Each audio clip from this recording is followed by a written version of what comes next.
On করতে পেরেছি।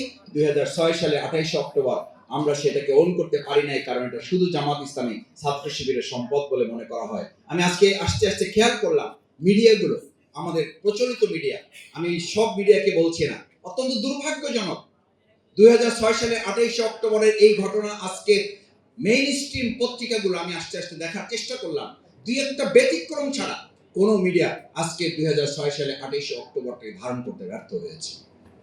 কেন ব্যর্থ হয়েছে?